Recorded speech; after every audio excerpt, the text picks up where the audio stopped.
आज ही Doubtnut app download करें। Doubtnut पर होगा अब आपके सभी मैथ्स, केमिस्ट्री, फिजिक्स और बायोलॉजी डाउट्स का सफाया। बस अपने क्वेश्चन की फोटो खींचो, उसे क्रॉप करो और तुरंत वीडियो सोल्यूशन पाओ। Download now. हेलो फ्रेंड्स, तो अब हम स्टार्ट करने जा रहे हैं अपने चैप्टर नंबर 6 यानी कि social responsibility of business and business ethics chapter का एक और नया टॉपिक अपने इस वीडियो में। और इस टॉपिक का हमारा यहाँ पर नाम है origin of three similar concept. यानी कि बेसिकली मैं आपको बता दूं कि यहाँ पर जो तीन सिमिलर कॉन्सेप्ट डेवलप किए गए थे, कॉन्सेप्ट ए, बी एंड सी, ठीक है, ये तीनों सेम है और ये कैसे इनका ओरिजिन हुआ वो इस वीडियो के अंदर हम पढ़ेंगे। ठीक है गाइस, तो चलिए शुरू करते हैं। तो यहाँ पर हमारे पास इन तीनों कॉन्सेप्ट के अंदर तो सबसे पहले कॉन्सेप्ट ए में कहा गया है कॉर्पोरेट सोशल रिस्पॉन्सिबिलिटी। ठीक है, ये जो कॉर्पोरेट सोशल रिस्पॉन्सिबिलिटी कॉन्सेप्ट है ये कैसे डेवलप किया गया, चलिए पढ़ते हैं।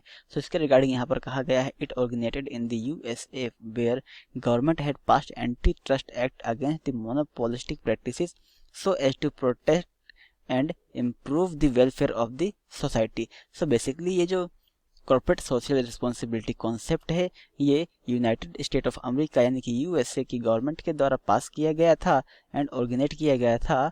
और इसका जो मेन पर्पस था वो था कि जो भी मोनोपोलिस्टिक प्रैक्टिसेस हो रही हैं उन सभी के अगेंस्ट इसने एक एंटी ट्रस्ट एक्ट इस्टेब्लिश किया और जिसका उद्देश्य था कि जो भी सोसाइटी है उसका प्रॉपर प्रोटेक्ट करना एंड इम्प्रूव करना वेलफेयर। ठीक है, यानी कह सकते हैं कि सोसाइटी की वेलफेयर के पर्पज से ये एक्ट इस्टेब्लिश किया गया था, उनको प्रोटेक्ट एंड इम्प्रूव करने के लिए अगेंस्ट द मोनोपोलिटिक प्रैक्टिसेस।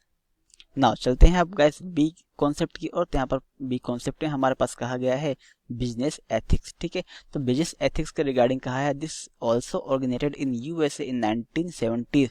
यानी कि जो बिजनेस एथिक्स है ये भी यूएसए यानी कि यूनाइटेड स्टेट ऑफ अमेरिका में 1970 में इस्टेब्लिश किया गया था।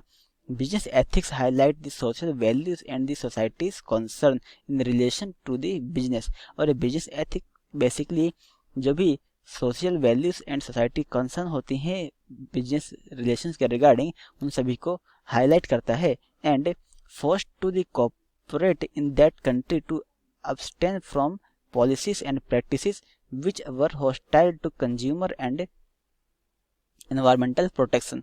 सो बेसिकली यहाँ पर ये क्या करता है कि एक प्रकार से कॉर्पोरेट के ऊपर फोर्स डालता है यानी कि उनके ऊपर एक प्रेशर क्रिएट करता है कि जो भी पॉलिसीज एंड प्रैक्टिसेस हैं जो कि कंज्यूमर एंड एनवायरमेंटल प्रोटेक्शन का मेल प्रैक्टिसेस कर रही हैं अर्थात उन पर नेगेटिव इफेक्ट डाल रही हैं उन सभी को अब्सटेन किया जाए यानी कि उन सभी को खत्म किया जाए एंड रिड्यूस किया जाए। ठीक है, नाउ इसके बाद है हमारे पास गाइस थर्ड कॉन्सेप्ट। तो थर्ड कॉन्सेप्ट में यहाँ पर कहा गया है कॉर्पोरेट गवर्नेंस यानी कि इसके बारे में पढ़ेंगे। सो यहाँ पर कहा है it organized in the UK for the purpose of improved accountability of director to share holder.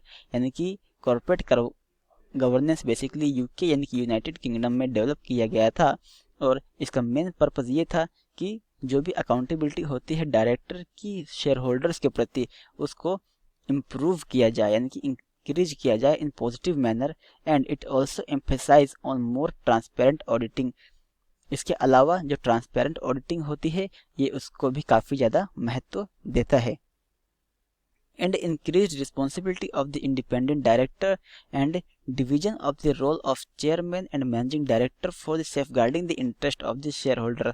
और बेसिकली जो शेयर होल्डर हैं ऑर्गेनाइजेशन के लिए उनके इंटरेस्ट को प्रोटेक्ट करने के लिए क्या करता है, ये करता ये है कि जो भी रिस्पॉन्सिबिलिटी है इंडिपेंडेंट डायरेक्टर की ये उन सभी को इंक्रीज कर देता है एंड इसके अलावा जो रोल ऑफ चेयरमैन है यानी कि जो चेयरमैन ऑफ द ऑर्गेनाइजेशन है उसके रोल्स एंड मैनेजिंग डायरेक्टर के जो भी रोल्स होते हैं उन सभी को डिवाइड कर देता है यानी कि डिवाइड कर देता है इन डिफरेंट फॉर्म्स। ठीक है, ताकि जो भी शेयर होल्डर हैं उनका इंटरेस्ट प्रोटेक्ट किया जा सके एंड सेफ गार्ड किया जा सके। ठीक है गाइस, तो अब तीनों पॉइंट को पढ़ने के बाद हम इस कंक्लूजन पर आए हैं कि ये जो तीन पॉइंट हैं corporate social responsibility, business ethics and C1 corporate governance, ये भले ही दो अलग कंट्री में इस्टेब्लिश किए गए थे यूएसए एंड यूके। ठीक है, बट इन तीनों का जो मेन मोटिव है वो एक ही है,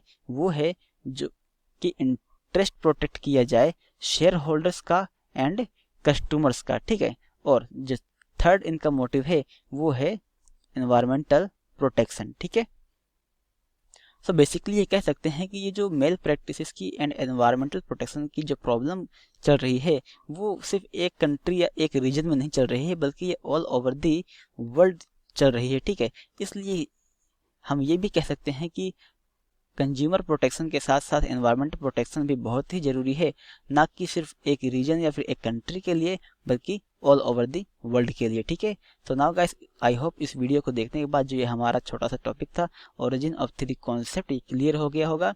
and thank you so much guys for watching this video.